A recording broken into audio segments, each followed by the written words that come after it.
Welcome to my class, students. It's English grammar. We are doing clause and this is relative clause. यहाँ पर clause है और ये relative clause है. Let's start the session.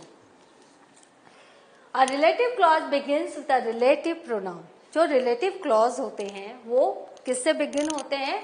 वो relative pronoun जैसे who, whom, whose, which या that से start होते हैं और रिलेटिव एडवर्ब या फिर रिलेटिव एडवर्ब से जैसे when, where या why. तो रिलेटिव क्लॉज हमेशा रिलेटिव प्रोनाउन या रिलेटिव वर्ब से स्टार्ट होते हैं. The patterns look like this. तो आप देखो स्ट्रक्चर कैसे है. या तो रिलेटिव प्रोनाउन या एडवर्ब रहेगा plus subject plus verb is equal to incomplete thought. Why is it equal to incomplete thought? क्योंकि ये एक फ्रेज है. जब तक ये फ्रेज सेंटेंस से नहीं जुड़ेगा एक कंप्लीट थॉट आपको नहीं मिलेगी.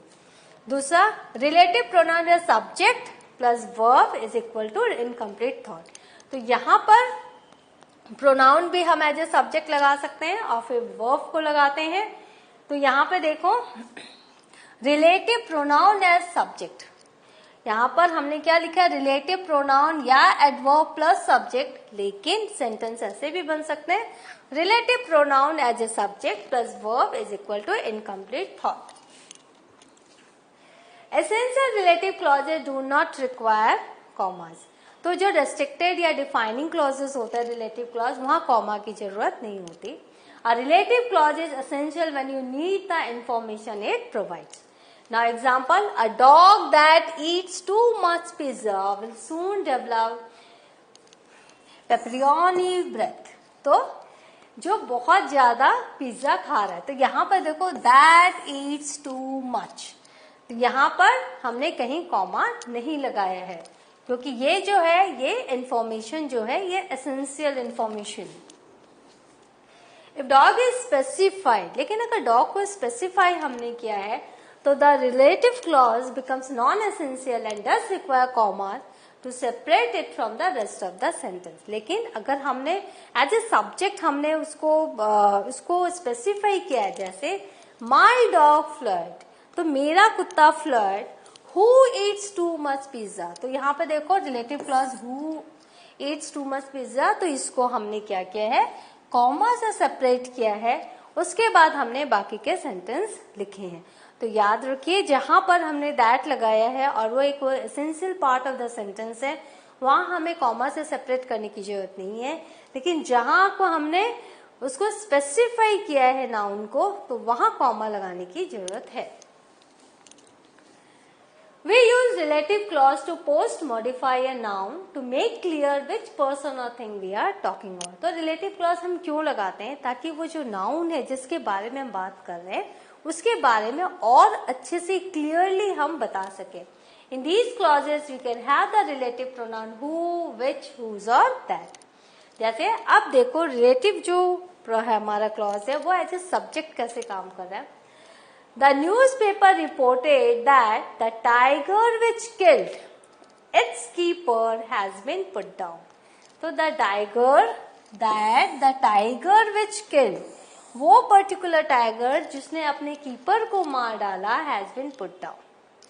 Right? As object of a clause, कैसे हम as an object यूज कर रहे हैं? Have you seen those people who we met on holiday? Have you seen those people who we met on holiday? यहाँ पर आपने देखा हम एज एन ऑब्जेक्ट हम इसको क्लॉज को यूज करें. सब्जेक्ट के बाद जब नाउन या प्रोनाउन आता है तो उसको हम ऑब्जेक्ट कह रहे हैं. जैसे सब्जेक्ट यहाँ पे देखो राम ईट्स एन एप्पल. ठीक है, ये आपका सब्जेक्ट है, ये आपका वर्ब है और ये आपका ऑब्जेक्ट है. जब हम वर्ब के पहले हम पूछते हैं हु या व्हाट तो वो सब्जेक्ट होता है. जब हम वर्ब के बाद पूछते हैं हु या व्हाट तो वो ऑब्जेक्ट होता है. तो या have you seen whom, that those people who we met, right? तो ये एक हो गया रिलेटिव क्लॉज. और यहाँ पर देखो हमने कहीं भी कॉमा नहीं लगाया क्योंकि ये एसेंशियल हमें जानकारी देनी थी। तो इस तरह से अब आपको पता चल गया कि क्या होता है सब्जेक्ट और क्या होता है object, right. When the relative pronoun is object of its clause, we sometimes leave it out. लेकिन अगर कभी relative pronoun object होता है इसके clause का, तो हम उसे छोड़ भी सकते हैं। Have you seen those people whom we met? तो people we met on holiday. तो हमने इस who को यहाँ पर क्या किया, omit कर दिया। यहाँ पर हमने इस who को यहाँ पर हम omit हमने कर दिया क्योंकि ये as an object है। Now as object of a preposition कैसे? When the relative pronoun is the object of a preposition, we usually put the preposition after the verb. जब object of the preposition रहेगा तो verb के बाद हम इसे लगाएंगे। My parents live in that house. तो यहाँ पर आप देखो object of a preposition in that house, कौन से घर में रहते हैं? उस घर में रहते हैं। तो यहाँ पर हमने क्या किया, हमने एक एसेंशियल इंफॉर्मेशन दी। तो यहाँ कोई भी पंक्चुएशन मार्क कॉमा नहीं है। That's the house that my parents live in, और यहाँ पे देखो that's the house that my parents live in. तो इस तरह से हमने क्या किया, ऑब्जेक्ट ऑफ प्रीपोजिशन हमने यहाँ पर यूज किया और आफ्टर द वर्ब हमने उसे लगाया, that's the house. Now, as object of a preposition, when the relative pronoun is the object of preposition, we usually leave it out. लेकिन कभी कभी relative pronoun जो object of a preposition रहेगा तो उसे हम हटा सकते हैं, जैसे that. That's the house my parents live in. तो वापस से that लिखने की जरूरत नहीं है. That's the house my parents live in. We also use when with times and where with places to make it clear. तो कभी कभी हम क्या करते हैं, when और where का यूज करते हैं ताकि ये और क्लियर हो जाए। England won the World Cup in 1996. It was the year when you were born. ये वही साल था जब तुम जन्मे थे। Now it was the year when you were born. तो इस तरह से हमने क्या किया, हमने relative clause का यूज किया। तो हमने when भी हम हटा सकते हैं क्योंकि वो England one the world cup in 1996, it was the year you were born. यहाँ पर जो when है वो हम ओमिट कर सकते हैं।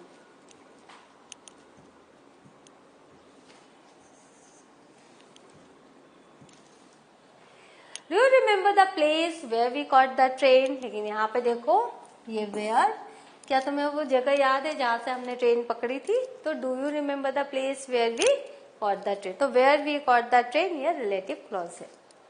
We use who, whom, whose and which, but not that in relative clauses to tell us more about a person or thing. तो that का यूज नहीं करके हम who, whom, whose करते हैं। मैंने पहले ही कहा living things के लिए। Now as a subject, my uncle who was born in Hong Kong lived most of his life overseas. तो कौन से मेरे अंकल? जो हांगकांग में रहते। तो ये एक एडिशनल इंफॉर्मेशन है, तो इसलिए हमने यहाँ क्या किया, वो एक कॉमा दिया। ये नॉन एसेंशियल इंफॉर्मेशन है। I have just read Orwell's 1984 which is one of the most frightening books ever written. तो ये जो है यहाँ भी हमने क्या किया, एडिशनल इंफॉर्मेशन दिया, इसलिए कॉमा का यूज किया। एज ऑब्जेक्ट हम देख लेते हैं, we saw the latest Harry Potter film which we really enjoyed, right.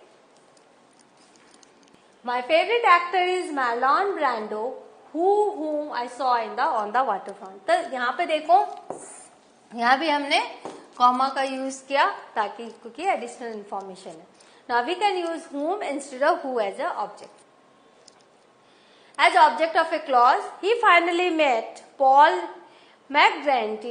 McCartney, whom he had always admired.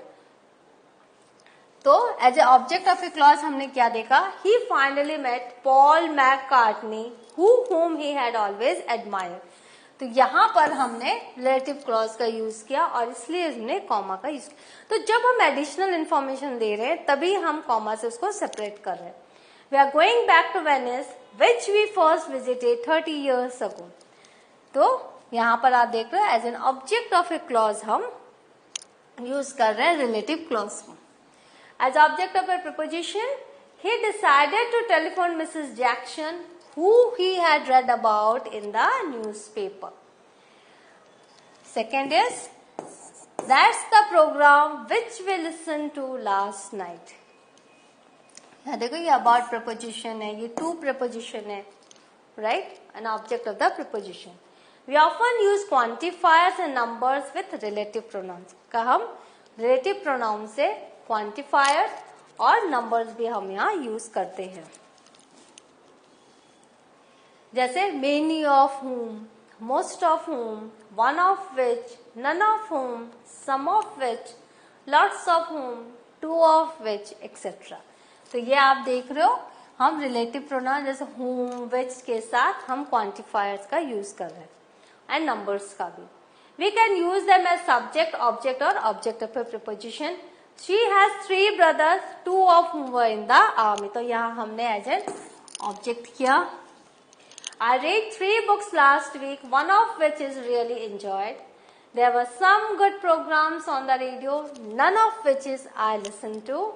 We often use the relative pronoun which to say something about a clause.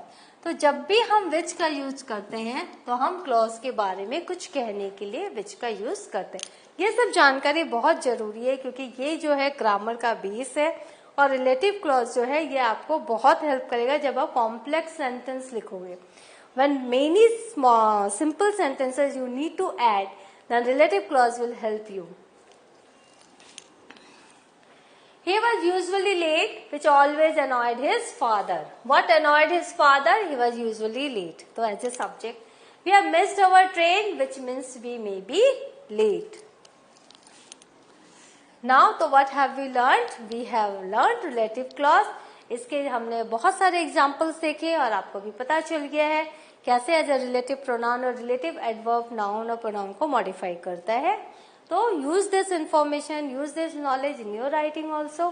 The next session I shall be with a new topic. Till then have a good revision. Thank you.